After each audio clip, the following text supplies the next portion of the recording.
ಕರ್ನಾಟಕ ರಾಜ್ಯೋತ್ಸವದ ಎಲ್ಲ ಸಮಸ್ತ ಗ್ರಾಮಸ್ಥರಿಗೂ ಕರ್ನಾಟಕ ರಾಜ್ಯೋತ್ಸವಕ್ಕೆ ಹಾರ್ದಿಕ ಶುಭಾಶಯಗಳನ್ನ ಕೋರ್ತೀವಿ.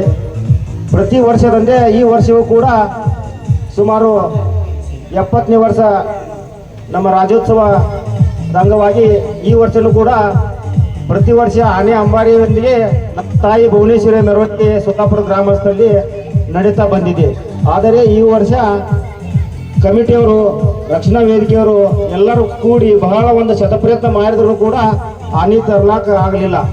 ಅನಾನುಕೂಲತೆಯಿಂದ ಸರ್ಕಾರ ಒಂದು ಬ್ಯಾನ್ ಇರೋದ್ರಿಂದ ಅದಕ್ಕೆ ನಾವು ಕರ್ನಾಟಕದೊಳಗ ಗಡಿ ಭಾಗದೊಳಗ ಪ್ರತಿ ವರ್ಷದಂತೆ ನಾವು ಅತಿ ವಿಜೃಂಭಣೆಯಿಂದ ಸಮಸ್ತ ಸೋಲಾಪುರ ಗ್ರಾಮದ ಎಲ್ಲ ಸಮಸ್ತ ಗ್ರಾಮಸ್ಥರು ಒಗ್ಗಟ್ಟಾಗಿ ಯಾವ ಜಾತಿ ಭೇದ ಪಕ್ಷಪಾತ ಅನ್ನದೇ ಎಲ್ಲರೂ ಒಗ್ಗಟ್ಟಾಗಿ ಪ್ರತಿ ವರ್ಷದಂತೆ ಈ ವರ್ಷವೂ ಕೂಡ ನಮ್ಮ ಕರ್ನಾಟಕ ನಾಡ ಹಬ್ಬನ ಆಚರಣೆ ಮಾಡುತ್ತಾ ಕನ್ನಡ ಶಾಲೆ, ಮರಾಠಿ ಶಾಲೆ, ಉರ್ದು ಶಾಲೆ ಎಲ್ಲ ನಮ್ಮ ಉಭಯ ಶಾಲೆಗಳು ಸೇರಿ ಎಲ್ಲ ಮುದ್ದು ಮಕ್ಕಳೊಂದಿಗೆ ಎಲ್ಲ ಗುರು ಹಿರಿಯರೊಂದಿಗೆ ಪ್ರತಿ ವರ್ಷದಂತೆ ಈ ವರ್ಷವೂ ಕೂಡ ನಮ್ಮ ರಾಜ್ಯೋತ್ಸವ ಅತಿ ವಿಜೃಂಭಣೆಯಿಂದ ಸಾಗುತ್ತಿದೆ.